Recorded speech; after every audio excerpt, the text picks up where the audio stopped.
Hello interwebs, welcome to Let's Fix Computers. We're doing a case swap today. This is my mate's computer. It's sitting in, I think this is an Antec 300 unless I'm mistaken, which has been in for quite a while now, and the case is getting a little bit grotty and the computer just generally needs a bit of a refresh.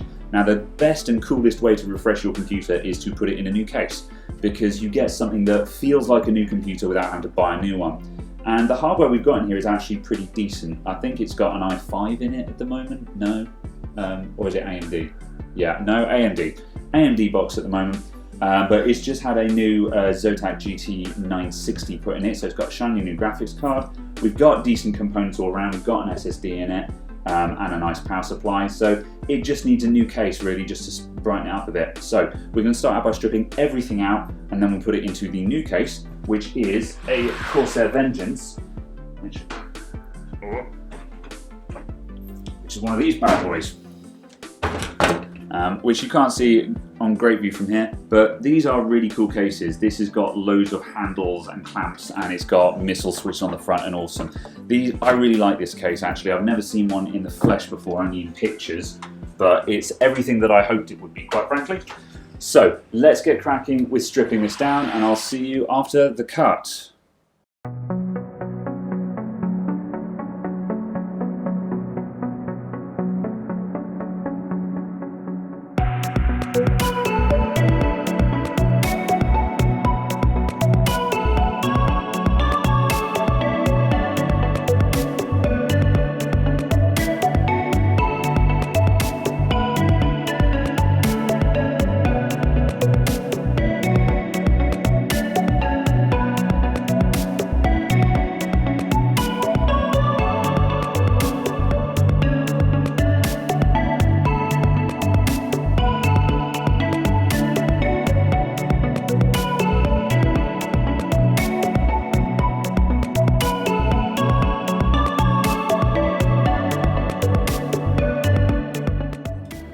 Right, okay. What's that in that one there? Was that just a pin to hold it in place? Yeah, that one. These are quite useful actually. It sticks up, so when you place the motherboard in, there's just a locator pin that will just hold the motherboard in place while you put the rest of the screws in. Yeah. Whereas you used to have to hold the motherboard pressed against the back while you get one screw and you needed 3 hands to do it. Yeah.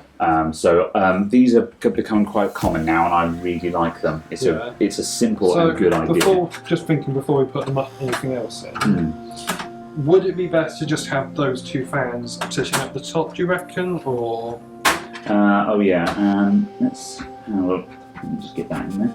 Right, okay, so we've got, how many fans? You've got 2 fans in the boxes. 2 of these, yeah, and we've got 3 here, yeah, okay. These can be removed, although you might want to look up online how. It looks like these just come out like so, actually.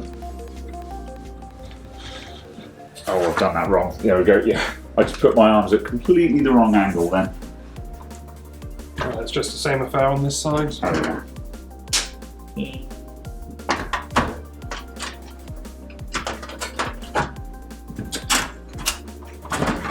Whoops. Yeah. There you go.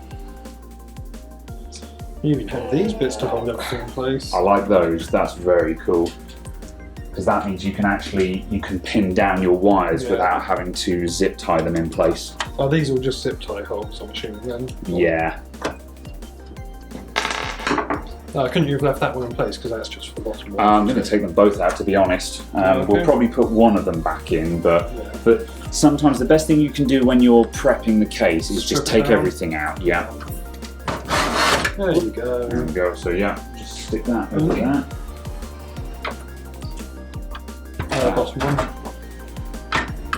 Right, because what I'm inclined to do is potentially is to.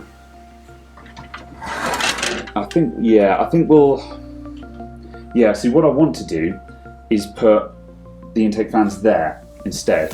Okay. Just so they're nice and out of the way.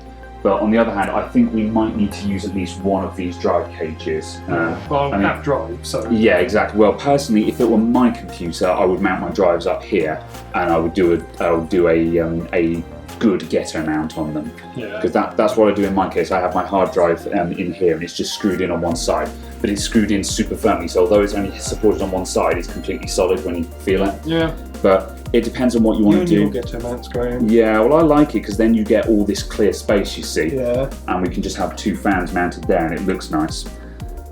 The other option is, the other thing as well is less fans equals quieter for a start. So just because you've got 3 fans, 3 in the case and 2 outside. I was half expecting it to just replace a couple of these or whatever. So my inclination, in fact, what I think might be the sweet spot is that we run, you've got 2 AF 120s, we put 1 at the front, 1 at the back, and we put a drive cage in with its fan removed. Yeah. Because the drives don't need active cooling, they just don't need it.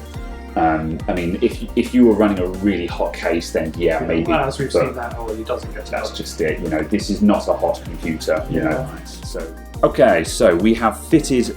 We've got 2 Corsair AF120 airflow fans. We've put 1 at the back. We're going to stick one. Sorry, we put 1 at the front, and we're going to put 1 at the back. We haven't put the second one here because we've got this drive cage here, which is just going to block it off entirely anyway. What we did notice is the stock fans of this case are mounted on the sides of the drive cage, and in my opinion they have little to no airflow. And fans that have little to no airflow because they've been blocked by the metal plates tend to be extremely loud. You get a lot of air hits through them. So we've just taken them out entirely because they're going to be doing virtually nothing. But with that airflow fan at the front and 1 at the back, we're going to get a nice through flow through the case, which is what we're looking for. This isn't a particularly complicated build, so it doesn't need a ton of fans in it. So we're going for less is more. And in addition to that, fewer fans means quieter. That is the rule of thumb. Even if all your fans are running at like 200 RPM, if you've got 6 fans, it's going to be loud. The best way to make a computer quieter is to take fans out. So we've got 1 at the front, 1 at the back. Then we'll have the CPU fan, and obviously the graphics card is looking after itself. We've put our DVD drive in there as well, so we'll just take this plate out the front and put the front panel back on. And that just fits on with a bit of jiggery pokery. I'll just lift the front up slightly. Yeah, there is a slight mesh there. That's gonna filter out dog hairs and stuff like that. So luckily we don't have dogs. Yeah. Although annoyingly, you have to take the front panel off to remove that mesh cover, which is super annoying. That seems a lot finer. Yeah. Oh, hang on. Oh, yeah. Back on the base. Yeah, I had this the other day. I had a computer in that needed a huge amount of dusting out. And one thing that annoyed me is that it had a dust filter on the front, but you had to remove all the front panel and everything to get to that dust filter. If you're going to filter the front of a case, make it so it slides out the bottom, please, because then you can just slide it out and clean it out every couple of weeks. It makes life so much easier.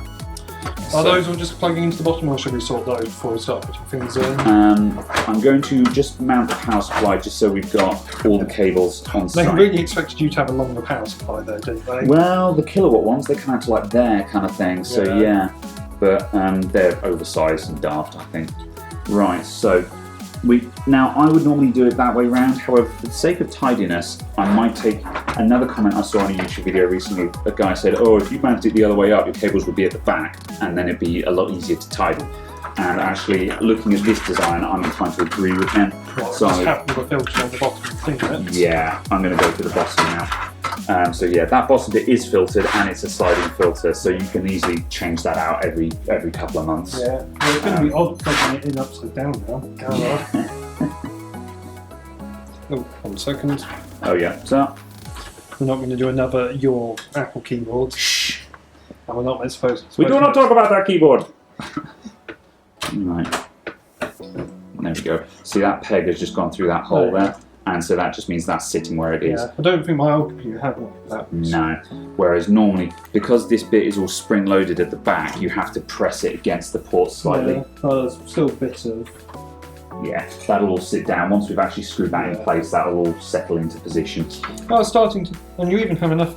Because it's not so high up now, you can actually run the cable fans. That's right, because this has got the clearance for water cooling at the top, you've just got that bit of extra there. I'm guessing that's what these bits are for as well. Yeah, external water cooling setups. Yeah. So that's the thing. I mean, you can make I like computer cases where they've just really shaved off every millimetre where they can to make it small, because you can get a case that will fit an ATX board that is only about the size of a micro ATX case, and it means you don't have to compromise. And that was what it was like with the Corsair Carbide, actually. The Carbide R100 was like that, where they'd shave off every mill, and it was a full ATX case, but it looks like a micro ATX tower. Yeah. But the problem is that there was, the top of the case was literally there. Yeah. There was no clearance, there was nowhere to hide cables. I don't think you're going to be getting your Corsair contract if you keep having their cases.